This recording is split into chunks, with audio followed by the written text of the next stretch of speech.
प्रिय विद्यार्थियों, आज हम इस वीडियो में कक्षा 10वीं के पाठ जॉर्ज पंचम की नाक तथा उसके लेखक कमलेश्वर जी के विषय में बताएंगे।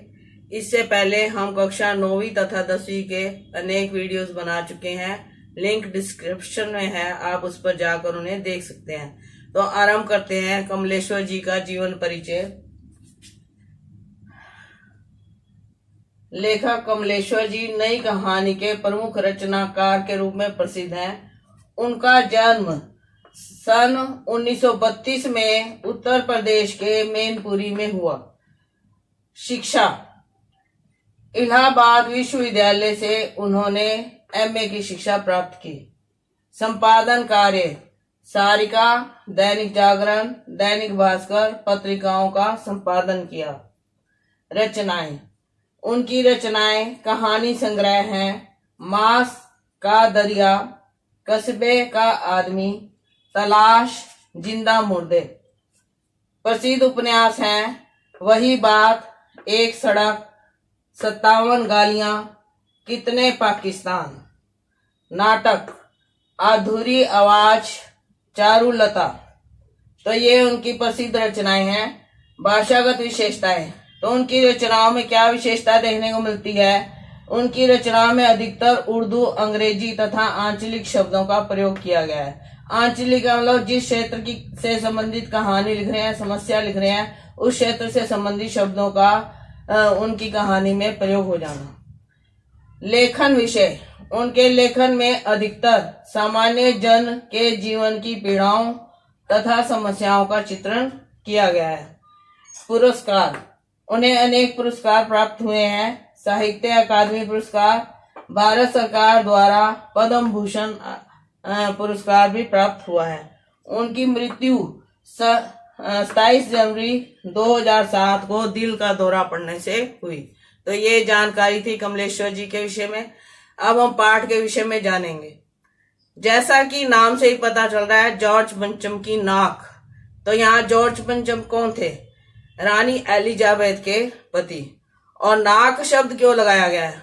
तो नाक शब्द का प्रयोग हम दिन प्रतिदिन करते हैं। इसकी नाक बहुत बड़ी है, इसकी छोटी है, और ये नकचढ़ा है, और इसने ऐसा काम करके मेरी नाक कटवा दी। माता पिता की नाक नहीं कटवानी चाहिए। तो इस तरह नाक पर अनेक मुहावरे प्रचलित हैं। यहाँ पर जॉर्ज पंचम की नाक की ही बात क्यों की गई है? तो यहाँ पर नाक मान सम्मान का प्रतीक है। रानी एलिजाबेथ भारत में आने वाली थी। कुछ लोग ऐसे थे जो अंग्रेजों के पक्ष में थे, और कुछ ऐसे थे जो अंग्रेजों के पक्ष में नहीं थे।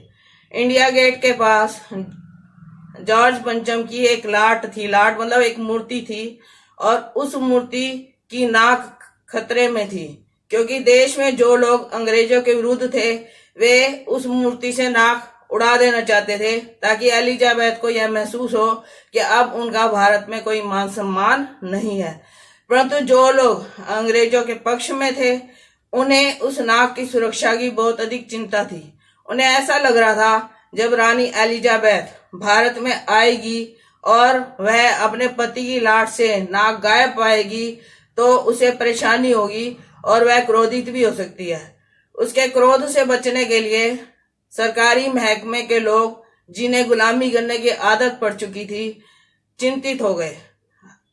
पहरेदार लगा दिए गए ताकि जॉर्ज पंचम की नाक को कोई हानि ना पहुंचे। परंतु फिर भी एक दिन अचानक ही लाट से नाक गायब हो गई। अब सारे अधिकारी चिंता में पड़ गए, सोचने लगे अब क्या करें और इस मूर्ति पर नाक कहाँ से लाएं। इसके लिए एक सभा की गई। उस सभा में मूर्तिकार को भी बुलाया गया। अब समस्या रखी गई कि जॉर्ज पंचम की लाट पर नाक लगानी है। मूर्तिकार समझ गया और उसने कहा कि ठीक है, लग जाएगी। उसने सोचा, परंतु उसने एक बात रखी। उसने कहा कि मुझे यह पता चलना चाहिए कि मूर्ति कब बनी थी और किस पत्थर से बनी है, कहाँ से पत्थर लाया गया था, इसकी जानकारी मुझे मिलनी चाहिए, ताकि मैं पत्थर वहां से लाकर लाट पर नाक लगा दूं। तो पुरातत्व विभाग के किसी व्यक्ति ने जानकारी प्राप्त की। सारी फाइलें देखी गई, तो यहाँ पर लेखक ने व्यंग्य किया है कि जब किसी कागज की जरूरत पड़ती है तो फाइलों में नहीं मिलता। फाइलें सब कुछ हजम कर चुकी थी, अर्थात उस मूर्ति के नाक के बारे में कोई जानकारी उन फाइलों से प्राप्त नहीं हुई। तो उस मूर्तिकार ने सोचा कि भारत में अनेक पहाड़ पर्वत हैं, चारों तरफ जाएगा, अलग अलग क्षेत्रों में जाएगा, वहां देखेगा वहां का पत्थर, और जो पत्थर जॉर्ज पंचम की लाट से मिलता होगा उस पत्थर को लाके वह जॉर्ज पंचम की नाक बना देगा। वह अलग अलग क्षेत्रों में गया, परंतु कहीं पर भी ऐसा पत्थर नहीं मिला। फिर सभा हुई और उसमें यह निश्चित किया गया कि मूर्तिकार अलग अलग क्षेत्रों में जाएगा, क्योंकि भारत में अलग अलग क्षेत्रों में अनेक समाज सुधारक महापुरुषों और बलिदानी वीरों की मूर्तियां हैं। उनमें से जिस किसी भी मूर्ति की नाक इस मूर्ति से मिलेगी उसकी नाक काटकर वह इस मूर्ति पर लगा देगा। परंतु वह सभी क्षेत्रों में गया, कहीं पर भी उसे ऐसी नाक नहीं मिली। सबकी नाक जॉर्ज पंचम की नाक से बड़ी थी। यहाँ तक कि बलिदानी बच्चों की नाक भी जॉर्ज पंचम की नाक से बड़ी थी। अब यहाँ पर जॉर्ज पंचम की नाक को छोटी बताकर लेखक यह बताना चाहता है कि उसका यहाँ पर कोई मान सम्मान नहीं है। उससे ज्यादा मान सम्मान भारत के महापुरुषों, समाज सुधारकों और वीरों का है, जिन्होंने देश के लिए अपने प्राण बलिदान कर दिए। तो जॉर्ज पंचम की नाक कहीं से नहीं हिसाब किताब बना। तो फिर एक सभा आयोजित की गई, जिसमें फिर मूर्तिकार को बुलाया गया। मूर्तिकार ने कहा कि वह एक विचार प्रस्तुत करना चाहता है। बंद दरवाजों में एक फैसला ले लिया गया। हुकामों ने आंखों ही आंखों के इशारों से जैसा वो चाहता है उसे करने की इजाजत दे दी। और अगले समय में पत्रकारों ने अखबार में छापा कि जॉर्ज पंचम की एक ऐसी नाक लग गई है, बिल्कुल जिंदा नाक जैसी दिखाई देती है। और नाक लगाने से पहले उस तालाब को अच्छी तरह से साफ कर दिया गया, लाट पर नाक लगा दी गई, वहां पर जल भर दिया गया, उसकी सुरक्षा का पूरा इंतजाम कर दिया गया ताकि वह नाक सुरक्षित रहे। तो यहाँ पर इस पाठ में लेखक ने व्यंग्य करना चाहा है कि देश के लोग ही अंग्रेजों की गुलामी करना चाहते थे।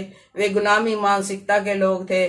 पत्रकार क्या क्या भूमिका निभाते हैं जब कोई महान व्यक्ति आता है, और आसपास का वातावरण उस समय कैसा हो जाता है, इस पाठ के माध्यम से हमें बताया गया है।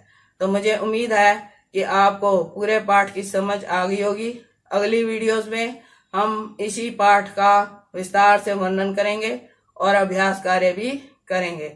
तो आप इस वीडियो को अपने मित्रों के साथ शेयर करें ताकि अधिक से अधिक लोग इसे देख सकें और इस जानकारी को प्राप्त कर सकें। धन्यवाद।